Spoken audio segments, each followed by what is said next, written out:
sebagai ahli matematik Islam pada abad ke-21 oleh Universiti Riau di Indonesia pada tahun 2009. Patut pernah dengar saya. Adi juga telah menghasilkan 235 formula matematik dan 12 daripadanya telah diterbitkan dalam sebuah buku berjudul Seni Matematik Islam. Lebih membanggakan. Tapi by the way, gimana sekarang nasibnya, geng? Apakah masih di Malaysia? Tapi kayaknya kalau di Malaysia nggak mungkin deh, ya. Pastinya ini beliau sekarang di luar negara, ya, dan nggak tahu ini nasibnya gimana, geng, ya. Ini sisi sisi kenikmatannya di mana, Bang? Aduh.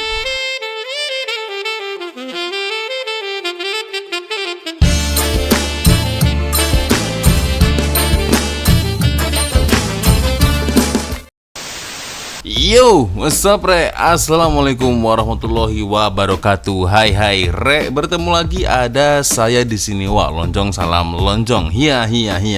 Apa kabar kawan-kawan? Semoga semua dalam kondisi yang sehat, Re, ya. Amin ya rabbal alamin. Oke, geng, langsung saja ya tanpa membuang masa. Jadi ada satu request ini, geng, ya, dari Bang Faris nih. Oke, ini apa ini? 7 sisi gelap pelajar jenius Malaysia. Tapi waduh, ini kenapa wallpapernya begini? Hah? Wah, ini gak betul ini, geng, ya. Mungkin ini tidak mewakili seluruh pelajar jenius Malaysia, geng. Tapi waduh, oke. Dan seperti biasanya, geng, ya, channel ini, ya, saya kutip dari channel Ras Daniel, geng, ya. Dan thumbnailnya ini, geng, yang buat Oke lah, kita akan lihat, geng, ya, seperti apa videonya. Jujur ini aku baru kali pertama tahu, geng, ya. Dan kebetulan memang ada yang request, jadi ya sudahlah, kita akan melihat bersama-sama seperti apa videonya, ya. Jadi bukan bermaksud untuk menghina atau menertawakan atau ya itulah, geng, ya, tapi mungkin bisa dijadikan pelajaran untuk kita semua nantinya, geng, ya. Jenius tapi mempunyai sisi gelap, geng. Oke lah, kita akan melihat, geng, bersama-sama seperti apa videonya. Tapi seperti biasanya, geng, hanya sekedar mengingatkan, ya, untuk kawan-kawan yang mungkin belum sholat, jangan lupa sholat dulu, geng, ya. So, oke, kita akan melihat bersama-sama, geng, seperti apa videonya, geng, ya. 7 sisi gelap pelajar jenius Malaysia. Malaysia pernah melahirkan ramai pelajar jenius yang menarik perhatian ramai kerana kecemerlangan mereka dalam akademik. Namun bukan semua kisah mereka berakhir dengan kejayaan. Di sebalik kepintaran mereka, ada juga terpalit dengan kontroversi yang mengejutkan ramai. Dalam video kali ini kita akan imbas kembali 7 kontroversi besar yang melibatkan pelajar jenius Malaysia. Nombor 7 adalah Nur Fitri Azmi Nordin. Pada tahun 2015, Malaysia digemparkan dengan berita penangkapan seorang pelajar jenius matematik tajaan MARA bernama Nur Fitri Azmi Nordin kerana memiliki 30,000 gambar lucah kanak-kanak, di mana di antaranya yang diambil oleh dia sendiri. Dia kemudiannya telah dijatuhkan hukuman penjara selama 5 tahun di United Kingdom kerana kesalahan terbabit. Nur Fitri melakukan pengajiannya di Imperial College. Pihak polis berjaya mengesan aktiviti tidak bermoral Nur Fitri itu selepas menemui satu akaun internet miliknya sendiri yang telah memuat turun ribuan video dan imej lucah kanak-kanak. Pada November 2014, pihak polis telah bertindak menggeledah kediamannya di London sebelum menemui laptop kepunyaan Nur Fitri yang masih terbuka bersebelahan dengan sebuah patung kanak-kanak. Waduh. Ketika ditahan, polis turut mendapati Nur Fitri memiliki 601 buah video dan imej lucah kategori A, iaitu kategori penyalahgunaan yang melibatkan aktiviti seksual kanak-kanak, serta ratusan bahan lucah kategori lain iaitu B dan C. Lebih mengejutkan, menurut laporan daripada akhbar Huffington Post, pihak MARA tidak mengambil tindakan tegas terhadap pesalah ni. Malah MARA sanggup menawarkan beasiswa kepada Nur Fitri bagi meneruskan pengajiannya di universiti tempatan sebaik dia tamat tempoh hukuman penjara. Alasan yang diberikan ialah Nur Fitri merupakan seorang pelajar contoh dan aset berharga negara kita. Hukuman penjara Nur Fitri akhirnya diringankan kepada 9 bulan sahaja atas sebab surat sokongan pensyarah, laporan psikiatri dan kelakuan baik. Oh, jadi berkelakuan baik ya, yang awalnya 5 tahun, ini akhirnya menjadi hanya 9 bulan, geng ya. By the way, berarti Nur Fitri ini udah bebas, geng ya. Karena kejadiannya kan tahun 2015. By the way, gimana kabar beliau, geng ya? Aduh, sayang sekali, geng ya.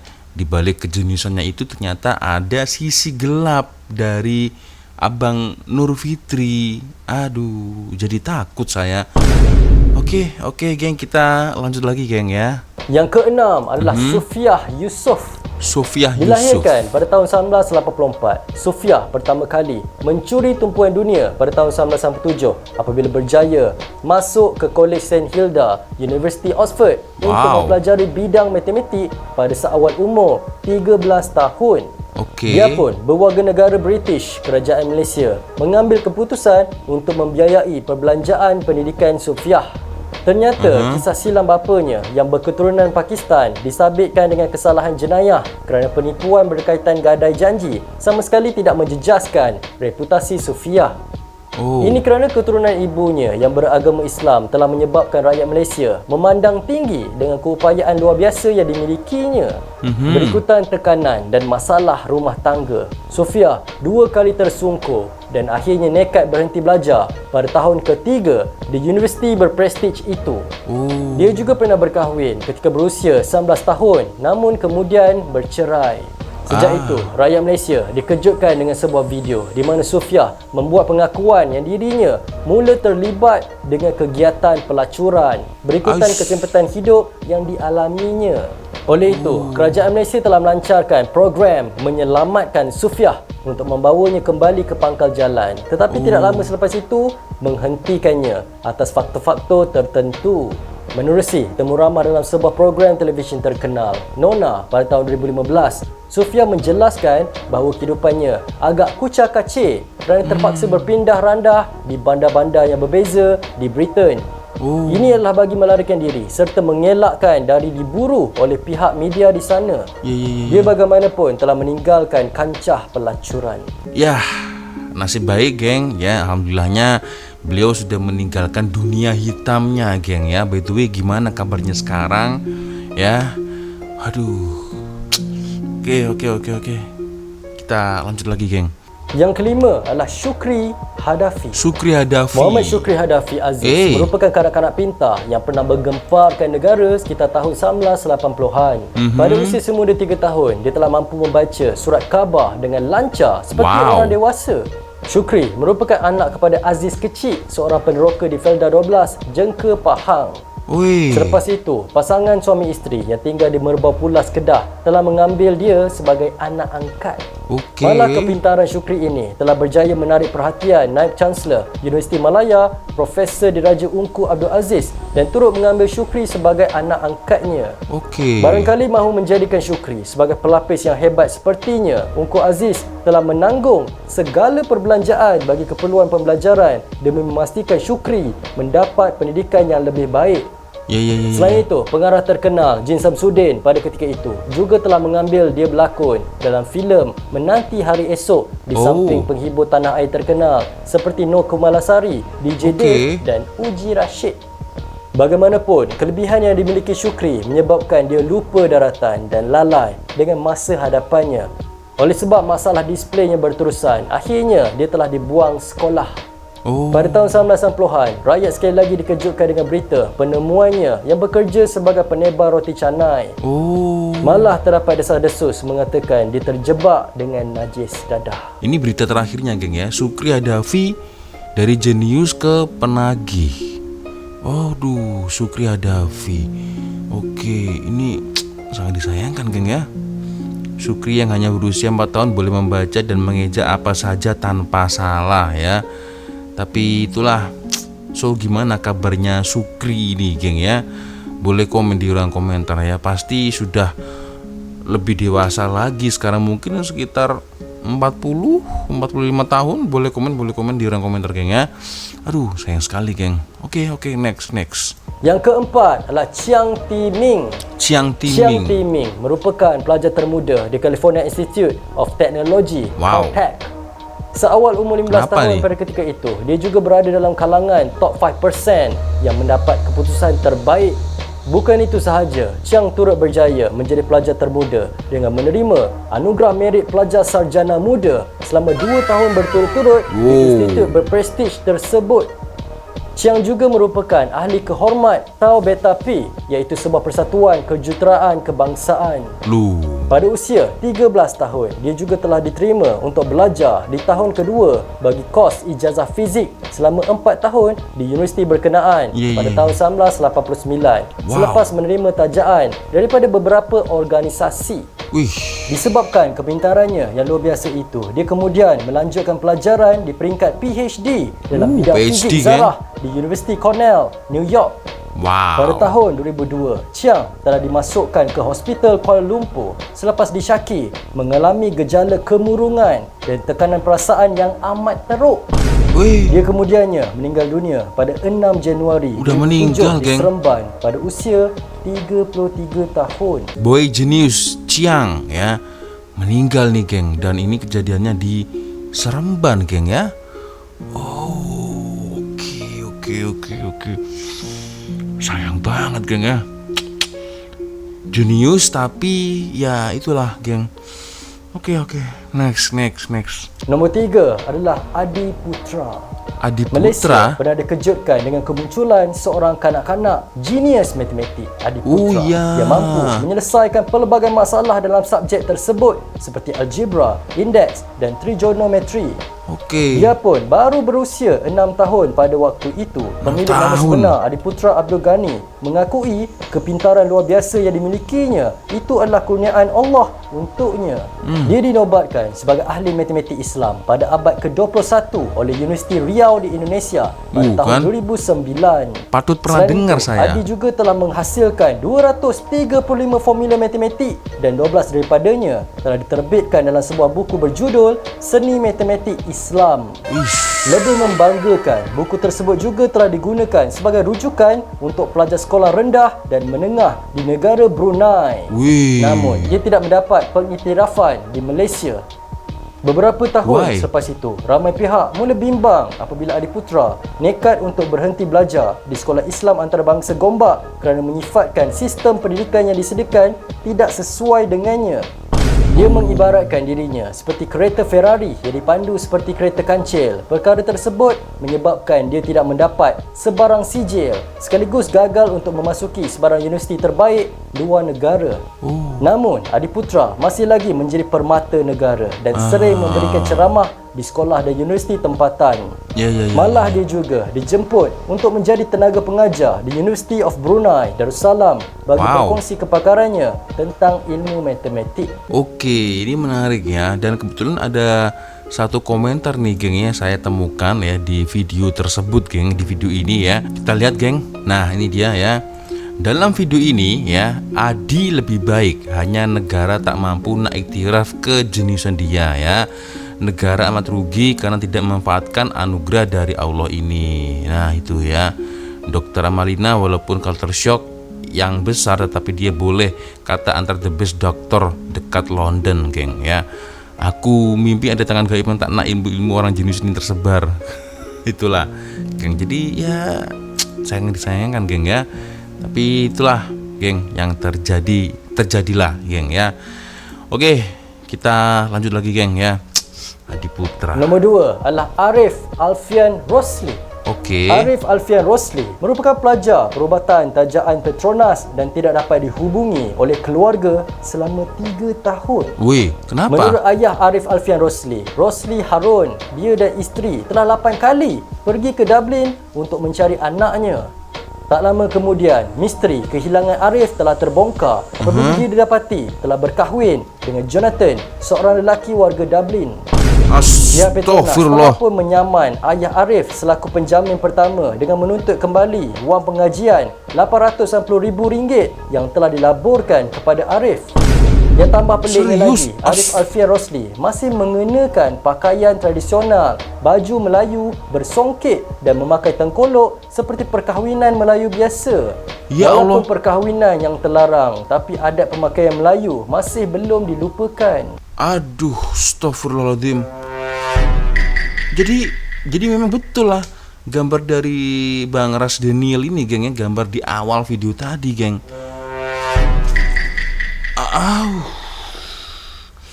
Oke, aku no comment, geng. Aku no comment ya. Aku no comment. Kita nanti baca komentar-komentar ya dari ruang komentar di YouTube ya. Tapi aduh, sayang banget, geng. Oke. Nggak nyangka, tapi dia masih mengenakan baju Melayu, geng ya. Tapi ya, aduh, ininya ini. Tapi by the way, gimana sekarang nasibnya, geng? Apakah masih di Malaysia? Tapi kayaknya kalau di Malaysia nggak mungkin deh, ya. Pastinya ini beliau sekarang di luar negara, ya, dan nggak tahu ini nasibnya gimana, geng, ya. Ini sisi sisi kenikmatannya di mana, Bang? Aduh, aku no comment deh, no comment, geng. Ya, kawan-kawan lah yang mungkin boleh komen lah di ruang komentar, geng ya. Kita nanti baca komen ya setelah kita lihat semua video ini, geng ya. Oke, next. Nombor 1 adalah Jia Sin Teo. Seorang pelajar Malaysia di United Kingdom meletakkan bayi UK. ke dalam kotak bijirin. Sejurus melahirkannya dan menyembunyikan kotak tersebut dalam sebuah beg pakaian. Ini Dihukum terbaru nih. penjara seumur hidup dengan tempoh minimum 17 tahun. Mahkamah Mahkota Warwick menjatuhkan hukuman itu ke atas Jia Sin Teo, 22 tahun, selepas disabitkan atas kesalahan membunuh. Dia didakwa meletakkan bayi baru dilahirkannya itu ke dalam kotak bijirin yang dimasukkan ke dalam beg plastik dan disimpan dalam sebuah beg pakaian. Polis menemui bayi berkenaan 2 hari kemudian, di mana ketika itu bayi tersebut telah meninggal dunia. Teo menafikan membunuh bayinya, sebaliknya mendakwa dia mendengar suara yang mengarahkannya untuk membunuh anak itu. Namun juri menolak pembelaannya dan mendapati dia bersalah atas pertuduhan membunuh. James Leslie Francis daripada CPS berkata, Jia Sin Teo menyembunyikan kehamilannya daripada semua orang yang dikenali dan tiba di UK dengan mengetahui bahawa dia mungkin akan melahirkan bayi itu di sini. Francis berkata, dia mempunyai peluang untuk mendapatkan bantuan, tetapi sebaliknya memilih untuk merahsiakannya. Malas sanggup berbohong kepada orang yang rapat dengannya, kepada penyedia penjagaan kesihatan dan kepada polis. Francis berkata lagi, bayi Teo masih hidup selepas dilahirkan dan boleh bertahan. Namun Jia Sin Teo membuat keputusan untuk meletakkannya di dalam kotak bijirin dengan mengetahui bahawa tindakannya itu akan membunuhnya. Jadi, itulah senarai 7 sisi gelap pelajar jenius Malaysia. Apa pendapat korang tentang topik kita pada hari ini? Itulah dia, geng ya, sangat disayangkan sekali sisi gelap pelajar, geng ya. Mereka ini sangat-sangat jenius, tapi sangat disayangkan ya ada sisi gelapnya nih, geng ya. Kita coba membaca komentar-komentar ya. Nah, ini dia, geng ya. Jenius ya adalah satu anugerah yang sangat luar biasa, geng ya. Daripada Yang Maha Esa, geng, ianya bukan hanya milik pribadi, namun akal jenius tak boleh menjamin sah-siah pribadi seseorang. Ya, saya setuju sih ya. Setuju, geng ya. Alhamdulillah yang masih terpelihara prodigi Adiputra dan Profesor Dr. Nik Nur Madihah. Betul tak? Boleh komen, geng, boleh komen ya. Astagfirullahaladzim. Nah, ini ya, takut dengar bila anak-anak jenius jadi begini. Iya sih ya.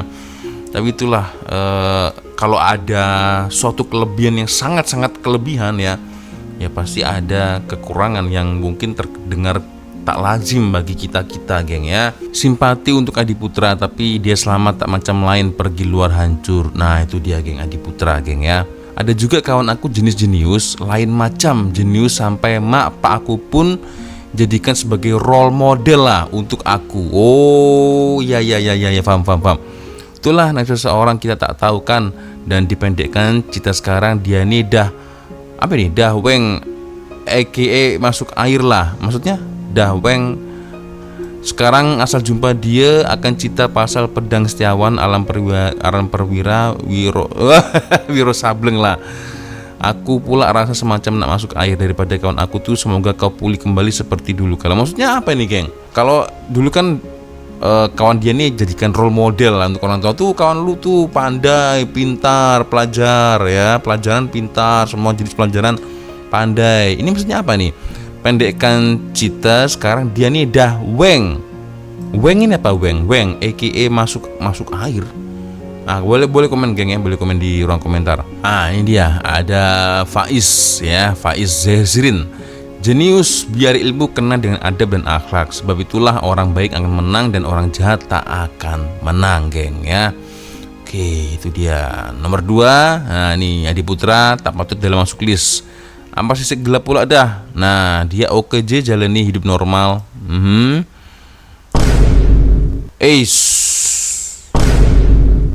Serius nih komen kayak gini. Dia udah jadi gay lah, buang keluarga pula, kesini orang tua kena ayah biar serius. Aku no komen lah geng, karena aku tidak tahu faktanya seperti apa geng ya. Oke. Satu komentar sebelum saya closing video ini geng ya. Saya pun tertanya-tanya juga. Bukan setakat pelajar jenius saja, malah semua lapisan masyarakat juga mempunyai sisi gelap yang tersendiri. Betul juga sih. Dari kalangan ustaz, ustazah, profesor, doktor, juga seseorang individu berprofil tinggi juga yang mempunyai sisi gelap juga. Nah, dengan adanya video ini terbongkar satu demi satu. Harap-harap golongan sedemikian akan menjelma perwatakan sebenarnya. Ya. Mungkin di luar sana geng kita nggak akan pernah tahu ya. Maksudnya mungkin ustaz kita, ustazah kita, profesor ya yang pernah mengajar kita ya. Kita nggak tahu geng ya. Ya mungkin mereka rapih kemas dalam menyimpan rahasia, tapi tak pastilah geng ya. Tapi yang disebutkan ini ya memang ada betulnya juga. Kita nggak pernah tahu ya kondisi dan hati seseorang itu seperti apa geng ya. Aduh. Oke. So gimana geng? Menurut pendapat kalian lah, boleh komen di ruang komentar geng ya. Jenius urusan dunia belum tentu jenius urusan akhirat. Nah itu setuju saya geng ya. So gimana geng? Boleh komen lah ya di ruang komentar geng ya. Oke, thank you tadi yang sudah request ya. Ada Faiz, sekali lagi thank you, terima kasih sebanyak-banyaknya geng ya. Dan ini dia ya Faris ya. sorry ya, itu dia satu request dari Faris, 7 sisi gelap pelajar jenius Malaysia. Jenius tapi sayangnya ya mereka mempunyai sisi gelap geng ya. Semoga menjadi iktibar, menjadi pelajaran kita semua nantinya geng ya. Dan tetap harus melangkah berhati-hati. Apapun yang kita lakukan geng ya pasti akan menerima resikonya, baik itu baik dan juga buruk geng ya. Siapa yang menanam baik pasti akan menuai sesuatu yang baik. Siapa yang menanam jahat pasti akan menuainya dengan sesuatu yang jahat pula geng ya. Oke, sepertinya cukup udah untuk video kita kali ini. Thank you, terima kasih kawan-kawan sudah nonton video saya dari awal sampai akhir. Dan saya minta maaf apabila mungkin kalau ada kesilapan kata-kata baik dari awal video sampai di akhir video. Biasanya kalau ada video menarik yang mungkin boleh kita ulas, kita reaksi bersama-sama, silahkan kirim link videonya di DM Instagram. Nah di sini dan akhirnya saya Wak Lontong pamit dulu. Wassalamualaikum warahmatullahi wabarakatuh. I love you Malaysia, I love you Indonesia. Bye bye geng.